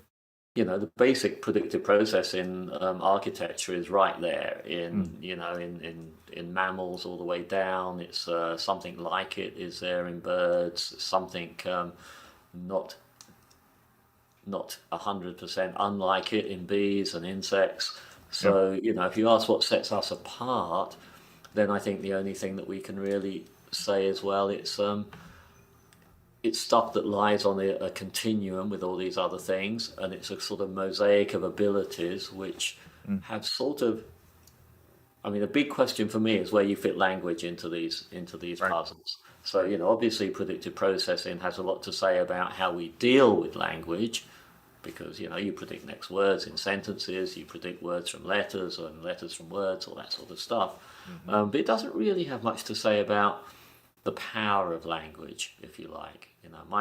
My long-term conviction has been that language has been hugely transformative for human thought and Yeah. reason. It's not like higher cognition or cognition of our kind. I don't really like that term higher, but human, distinctively human cognition. I don't think that distinctively human cognition came first and language second. Hmm. I think it's much more a sort of delicate co-evolution there, where language started to do all kinds of things to us. Hmm. Um, Yeah. Yeah. No, I totally agree. I mean, I recently talked to Adam Booley, who wrote a book with Suddendorf, who they do this work on foresight, yeah, and there's an element of yeah, very much in the future, this yeah, long-termism kind of thing of how we're yeah, able to do it. So, you have to imagine in terms of the neuroscience of it, obviously predictive processing becomes very important here, but it's just more of the kind of very abstract aspect of space and time of how we're doing things. The easy example here is, how am I able to predict certain things if I'm going to go somewhere and I realize that it will be colder at night, so I should bring a jacket to make sure that I'm able to, predict how I'm going to keep a essential function of my temperature, which is super important. So we start to see where all of these, things kind of start to line up with each other, and say, oh, it's very fascinating to see how all the things connect, and they also push a big component of language is really important from our evolutionary Yeah, I story. mean, actually, the large grant project that I'm currently working on is sort of how we possibly use the material worlds that we build to drive a deeper and deeper kind of temporal model, Mm. so that we begin to become able to do these Oh, wow. sorts of things. So Mm. that, you know, Fascinating. I think it fits very well with predictive processing, is the idea that by building more complex worlds, we train more complex prediction systems that Mm. in turn enable you to build even more complex worlds. Mhm. Um, and somewhere in that mix, language is doing something really interesting, and I still don't think anyone knows what it is. Yeah, this is it's very complicated. You mentioned the work of Lisa Feldman Barrett, and Oh yeah, she's obviously fantastic. yeah, She's done a lot of great work. She's a great science communicator as well. fantastic Fantastic people. science. Oh It's wow, very, I'm very so good. One, jealous. Yeah, yeah. I mean, she's one of the best. I mean, she's I use her as a kind of model of like this is basically how to do it. She's great. Her books are great. Um, she talks about, you mentioned the book about this whole body budgeting of and the role of homeostasis, which is this kind of balance of sorts. So how do you see this working for the body, and what do you make of this allostasis kind of disorder, this locked in brain? You do talk about this in the book. Just chat about that a bit. yeah. I mean, the thing that I most strongly take away from Lisa Feldman Barrett's work is this idea that that the predictions that are actually most important for understanding human experience are predictions about our own sort of upcoming energetic needs. So this idea of a body budget, as you say, a sort of energy budget, in effect, a lot of it. So, she points out, I think, really, really powerfully that it's not just that we feel sort of hungry before we need to eat, but if you feel thirsty and you take a drink of water, your thirst feels quenched. But actually, the water's done you no good at all until maybe 20 or 30 minutes later. So the experience of a quenched thirst is as sort of predictively constructed as the experience of thirst itself was in the first place. Mm. This is all about allostasis, which is this notion of, if you like, taking actions that will preserve your bodily integrity, where those actions might vary according to context. So Mm. it's not just pure homeostasis dragging you back to a set point. Right. Instead, you're doing something a bit fancier than that. You're able perhaps to adapt your set points according to your needs. If you're running a marathon, they're probably a bit different to if you're sitting watching the television, that Hmm. kind of stuff. Hmm. So the idea that this is a sort of fundamental economy of prediction, I think, is really a powerful one, and that what we think of as emotion is deeply hooked up with bodily self-prediction. Mm. And that sounds sort of right to me. I have that, my we touched earlier briefly on the Dave Chalmers sort of heavy duty notion of qualitative experience. Hmm. But I think that the right place to start is actually with something more like basic sentience. And I think that the Lisa Feldman Barrett work is really quite a good angle on basic sentience, Mm. where creatures see the world in ways that are constantly inflected by their own bodily information and about predictions of their own bodily states, but also predictions of the world that factor in their bodily states. Mm.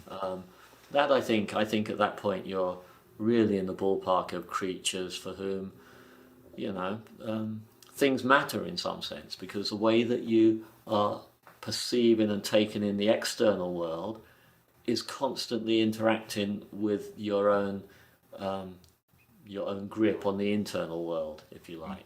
So, the most obvious cases are things like if you show people faces which would normally be perceived as neutral, but they think their heart is beating very fast at that moment, so you've maybe given them false cardiac feedback, Mm. they will tend to think of those faces as vaguely threatening. Or in other circumstances, may be attractive. So it's interesting. Bodily information is a rather blunt thing, and contextual information plays a big role too. But there, I think we're seeing the way that internal bodily information affects the way we perceive the world, and I think it's all tied up with expectations about what's going to be good or bad for us in some broad sense too.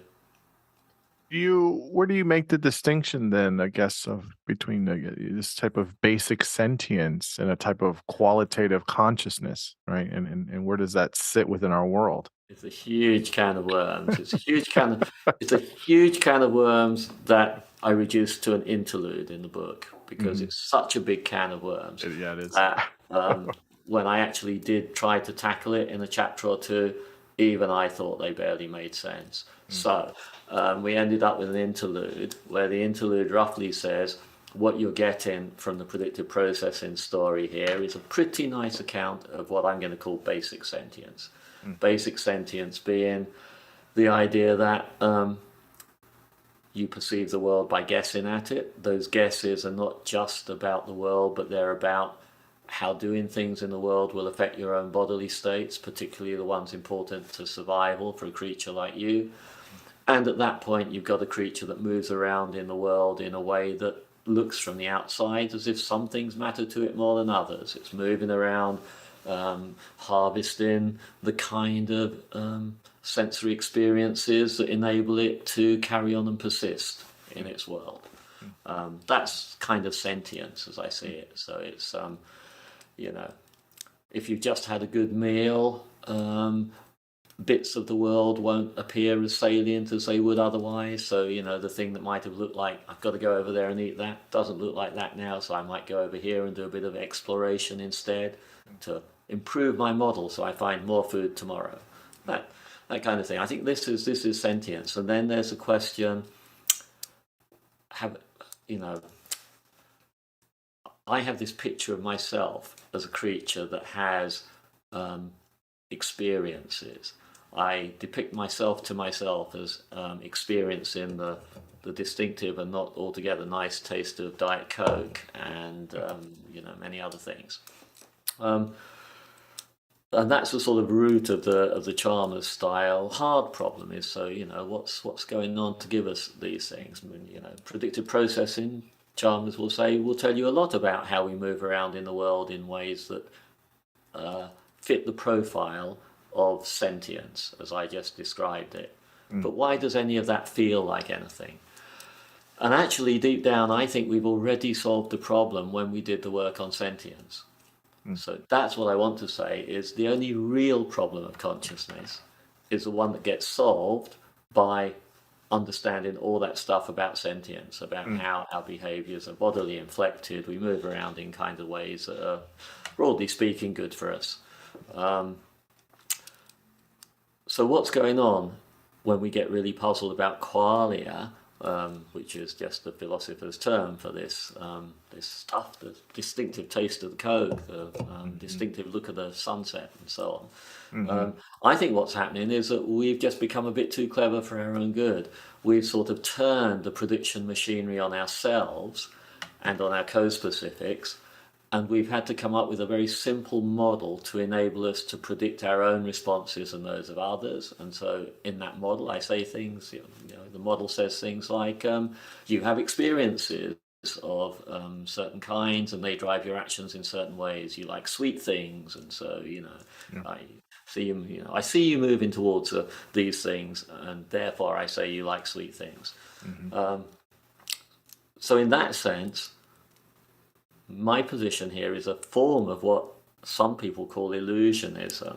I hate to use the word illusionism because I don't think that consciousness is unreal. Yeah. I just think that the basic phenomena here is not as difficult as it seems to be, if where you start from is the way that phenomena looks. If you're a super advanced creature that is trying to have a picture of itself and its sort of interactions with the world, and has kind of come up with this simple picture of, I've got tastes and sights and sounds and feels, and I use that to explain things to myself and others.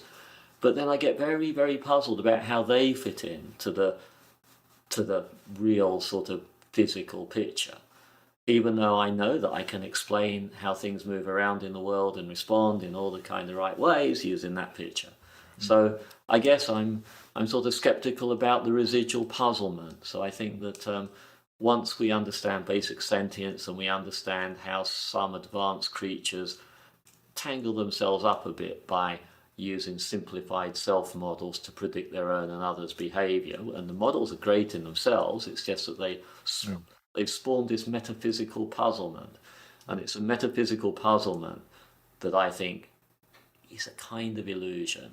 It's not consciousness that's the illusion, it's the puzzlement. Yeah. Anyway, Well, I mean, there was a reason why I shrunk that to the interlude, because even I'm only half convinced when I hear that. yeah. I mean, it is it's definitely difficult, and many people are trying to figure this out. Dave Chalmers and Al Seth. A lot of guys are and gals are working on consciousness and what it could be and what it is, what makes it distinct from other things. And so it's be interesting to see where we end up with that. I mean, the other little bit in there that goes with sentience is aerodynamics, and I should have thrown that into the mix at some point.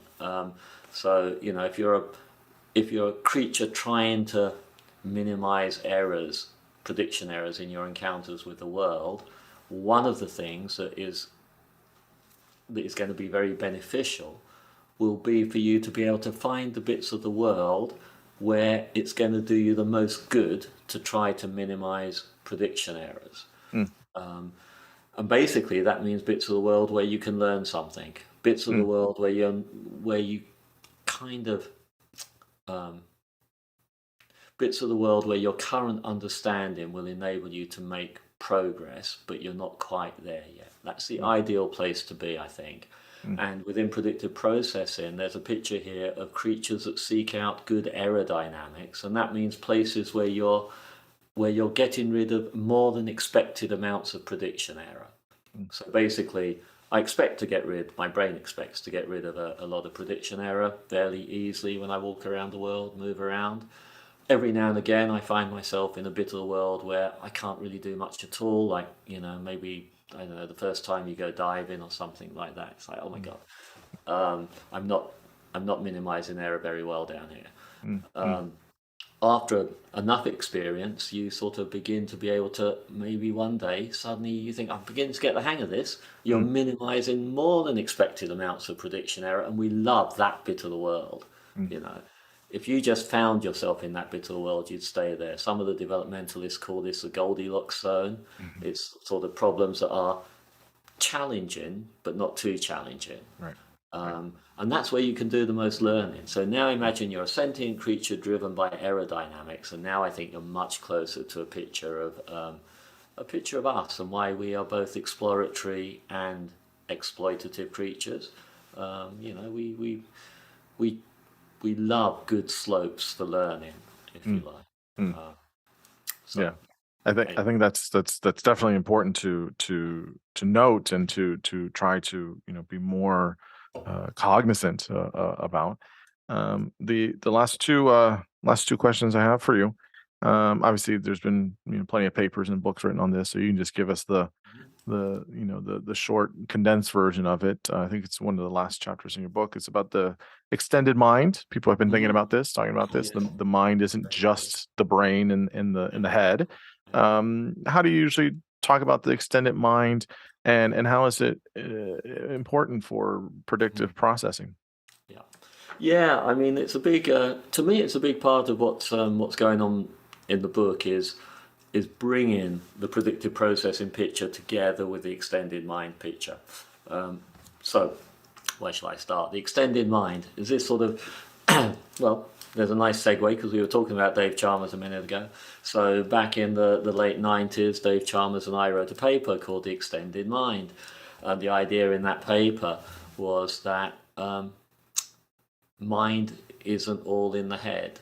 The idea was that sometimes there are goings on outside the head that have become so neatly dovetailed with what's going on inside the head that we should think of the sort of the cognitive apparatus, the cognitive machinery, as a larger system, the kind of hybrid system. Yeah. So a typical example now might be you and your smartphone. You know, you meaning bio you, and your smartphone being the kind of cognitive whole of a sort, so that you're, if you like, you rely as you go about your purposes on the functionalities that are provided by the smartphone in very much the same way as you rely on the functionalities provided by your biological brain. So, you know, there was that sort of picture, the extended mind picture. Some people liked it, some people didn't. There was a lot of endless argument for many years about whether minds were really extended or not. You know, some people said, no, they're not really extended. You know, all the real cognizing goes on inside skin and skull. This other stuff is just, you know, tools and, you know, a bit like using a spade to do some digging or something like that. What I think the predictive processing story does is gives us a clear sense of the commonality here and of the and of the mechanism that underlies it. So there's the puzzle for the extended mind, for me at least, was always how does the right stuff come together at the right time. So, you know, if I'm confronting some problem domain, maybe my brain does some stuff and I get the phone out my pocket and the phone does some stuff and I've got a notebook in front of me and I do some stuff using the notebook. How does all that, the right stuff, come together at the right time?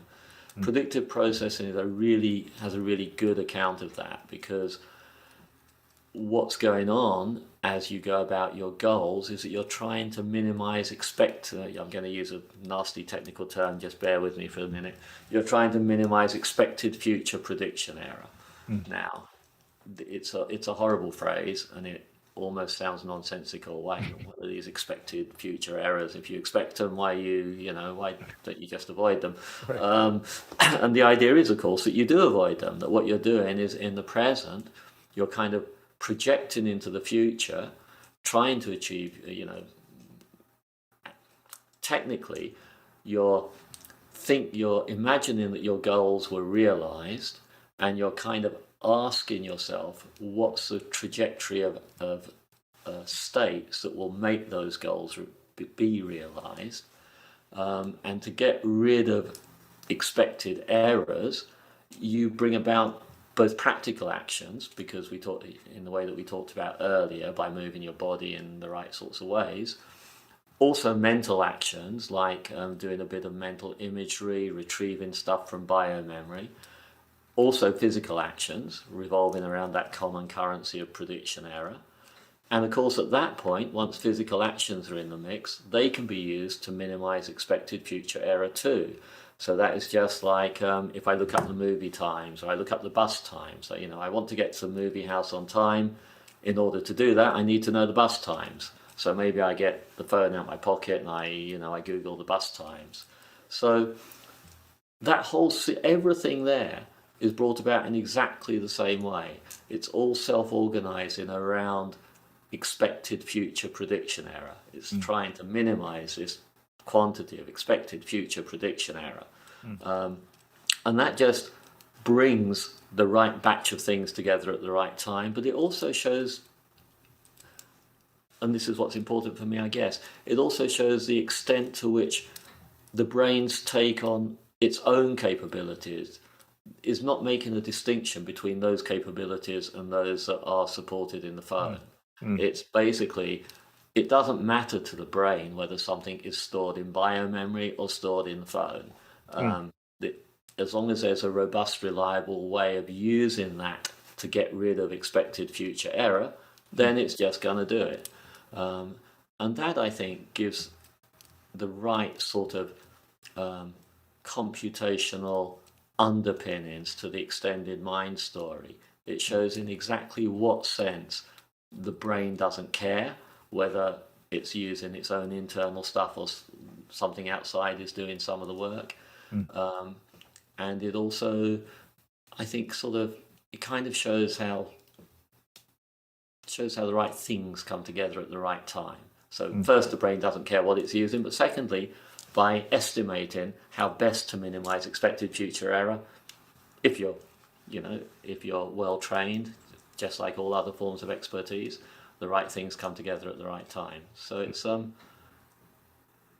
don't feel like I feel like I haven't explained that as well as I wish I had, but the sort of general picture is that expected future prediction error gives you the kind of currency that you need to drag the external world in the right way at the right time. And it only does that if, of course, you're already well enough practiced. So, this stuff has to be robust, reliable, in some broad sense understood.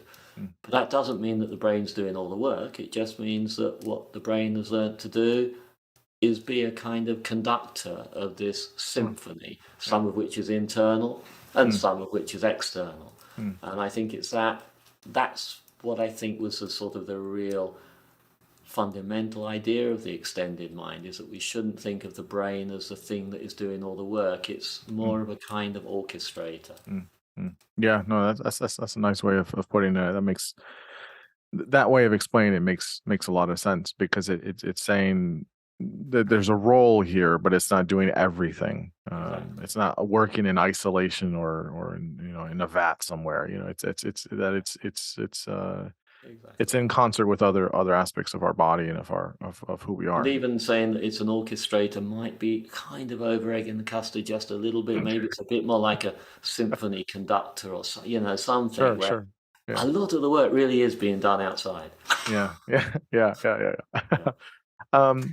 So I guess last question here is what are the ways in which, for us as humans, can manage, or if you will, control, if you will, whatever word you want to use there, our predictive brains, with information we're getting outside of our brains and information we have inside of our brains. So how does all of this, Yeah. how does our predictions, how does it all work together to try and make, I would say the best decisions, but I guess, decisions that help us or push us in a good way? Yeah, I mean, one of the chapters towards the end of the book is called Hacking the Predictive Mind.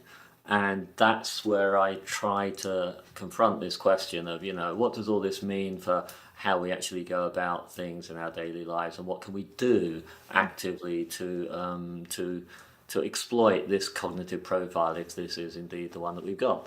And I think there's a whole bunch of things, and as you might expect, some of them are kind of more inward looking and some of them are more outward looking. So, you can hack the predictive brain by things like using placebos, for example. Even honest placebos seem to work. They bring about some good effects, probably because they recruit unconscious predictions of relief. At the same time, you want to be a bit careful of the predictions that you tee up in yourself, because if they're predictions of bad side effects from a thing that you're taking, like a statin or something, that could very well play a role in bringing about some of those effects. So we should need to be a little bit careful in that sort of way. At the same time, practices like self-affirmation seem quite helpful. They can kind of help us predict a bit better, and our predictions do tend to be self-fulfilling prophecies to some extent. So self-affirmation is quite a powerful tool. Reframing is a very powerful tool. When I'm about to go on stage or do something that I find rather threatening, then I get this little tingling feeling in my fingers just beforehand, and I've learned to reframe that as kind of chemical readiness to perform well.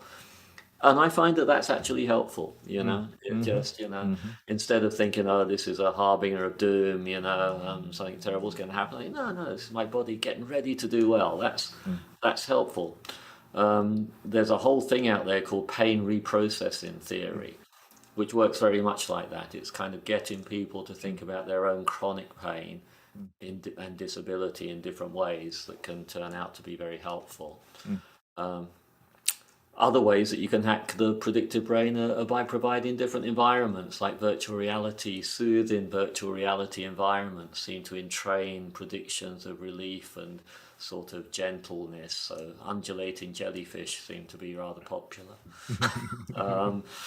So, another thing that you can do that is more dramatic, and I talk about it a bit in the book, is classic Yeah. psychedelics, which appear to be releasing some of your deepest self predictions.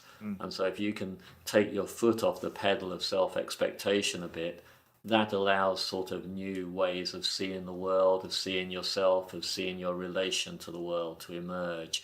Robin Carhart Harris is doing a lot of work on bringing classic psychedelic research and predictive processing research together. So I think there's meditation, to name just one more. Meditation is probably a systematic practice for gaining control over your own precision weighting mechanisms. I think that's really what it looks like. It's because if you had more control over precision weighting, then that's exactly what you need to be able to systematically let go of the sort of the grip of your own kind of current concerns and ponderings about the future and so on. And you can see how learning to really up the value of a little bit of current sensory information, like the breath or something, can train you in that way. So there's interesting work going on meditation and predictive processing. So there are lots of things. I think what's interesting is that all of these sort of hacks we already know about them. There's nothing new in that set, but they all make a little bit more sense under the sort of single umbrella of the predictive brain in the embodied agent. Yeah, it feels like a more kind of, I don't want to say holistic picture, but it feels like it's kind of putting everything a little bit more together of where all these things kind of go instead of just kind of out on their own. That's exactly how I feel about it. There's a lot of things we've known them for a long time, but they just fall into place a little bit better. Yeah. Well, the book is called The Experience Machine: How Our Minds Predict and Shape Reality. Where can people find the book, and where can people find you or contact you or get at you, or what are the best ways? Penguin Random House website has stuff about the book. Actually, it's up there on Amazon now already, so you can see it up there. And as for me, easiest way to get in contact with me actually is good old-fashioned email. So if you Google Andy Clark Sussex, you will get me and drop me an email. I'd be very, very happy to chat about these things. Watch out for the other Andy Clark, a cryptographer. That's not me. But there we go. Very funny. Yeah. Apart from that, you can find me on social media too. I'm on Facebook and Twitter. But on Twitter, Cogs Andy is the Twitter handle.